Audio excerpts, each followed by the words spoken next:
Now we will see refraction of light through this particular thing, and that is glass slab. अब हम क्या करेंगे, हम glass slab के थ्रू देखते हैं कि पर्टिकुलरली रिफ्लेक्शन कैसे होता है, और हम कुछ टर्म्स होंगे जैसे लेटरल शिफ्ट या लेटरल डिस्प्लेसमेंट क्या होता है वो सब डिफाइन करेंगे। देखिए आप ये देख रहे हैं PQRS, आपके पास एक ग्लास स्लैब है, ठीक है, ग्लास का एक सॉलिड स्लैब है आपके पास। Consider a rectangular glass slab as shown in figure. Ray AE, ये आपके पास क्या है, AE रे है आपके पास, ये इंसिडेंट हो रही है आपके पास ग्लास स्लैब के ऊपर, और उसी पॉइंट पे जहाँ पे ये आ रही है वहीं पे हमने क्या बना लिया, एक नॉर्मल बना लिया। नॉर्मल का मतलब होता है कि एक 90 डिग्री का एंगल, यानी कि जो PQ है इसके साथ 90 डिग्री का एंगल हो दोनों तरफ, इधर की साइड भी और इधर की साइड भी। तो AE होगी आपकी लाइट रे। तो ये आपका मान लो इधर एयर है, तो ये ऑप्टिकली रेयर मीडियम होगा। ये बात तो अब तक हम लोगों को समझ में आ गई है। तो अब दूसरी रे है हमारे पास EF। जो EF है वो क्या है हमारे पास, वो रिफ्रैक्टेड रे है। PQ फेस पे गिरती है AE at an angle of incidence I। On entering the glass slab it bends towards normal. अब ये बात तो हमें पता है कि जो एयर है वो क्या है, ऑप्टिकली रेयर मीडियम है, और ग्लास आपका ऑप्टिकली डेंसर मीडियम है। तो ग्लास में लाइट की स्पीड क्या होगी, कम होगी, तो हमारी लाइट रे बैंड हो जाएगी नॉर्मल की तरफ। And bending towards normal itself is a representation of reduction in speed and travels along EF at an angle of reflection R।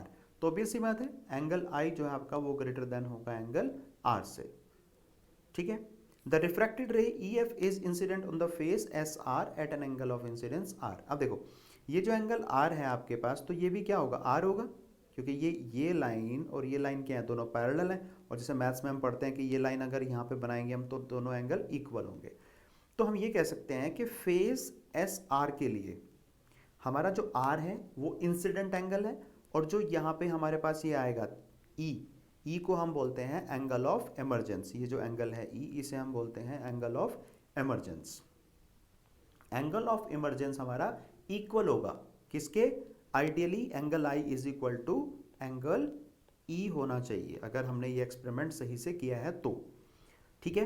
तो ये हो गया आपके पास, ठीक है। अब हम देखेंगे इनके लिए रिफ्रैक्टिव इंडेक्स कैसे डिफाइन करते हैं। द एमरजेंट रे FD bands away from the normal at an angle of refraction. अब देखो भाई, जब लाइट एयर से ग्लास में एंटर करी तो वो भी रिफ्रैक्शन है, जब ग्लास से एयर में जा रही है वो भी आपका क्या है, रिफ्रैक्शन है।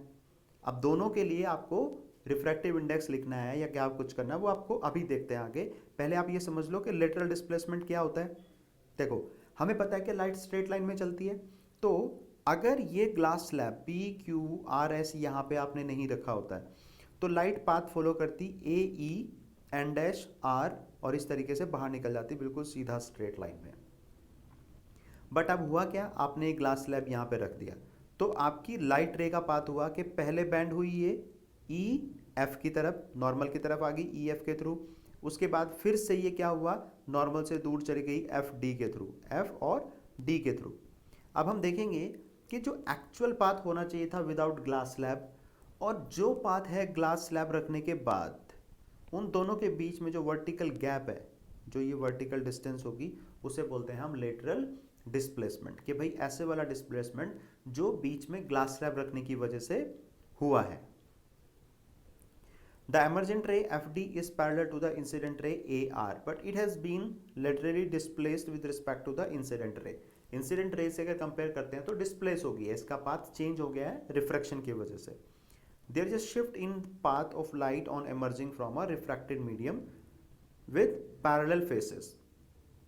ऊपर जो है हमारे पास PQ पैरेलल है किसके, RS के।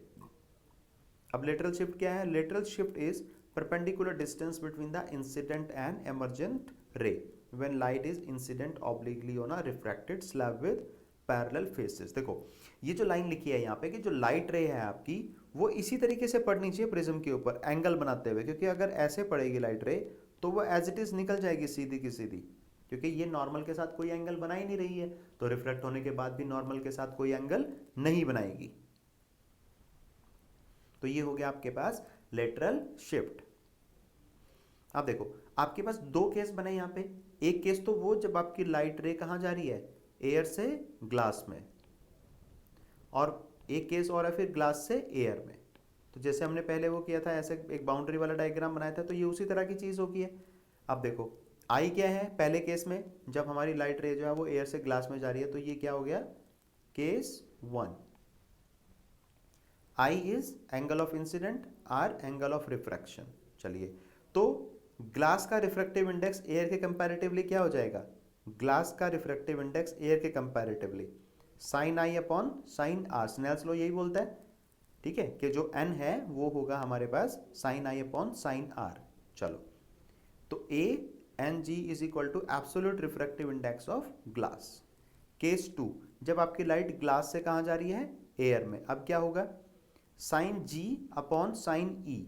देखो यहाँ पे ये जो एंगल है आपके पास, ये जो एंगल बना है यहाँ पे, बेसिकली ये एंगल है आपका आर, ठीक है, ये जी नहीं है, ये एंगल है आर, और जो इमरजेंट एंगल है आपका वो एंगल ई है, और ये हमें पता है कि एंगल आई एंगल ई के इक्वल ही होगा, तो ये हमने यहाँ पे रख दिया एंगल आर और ये एंगल आई।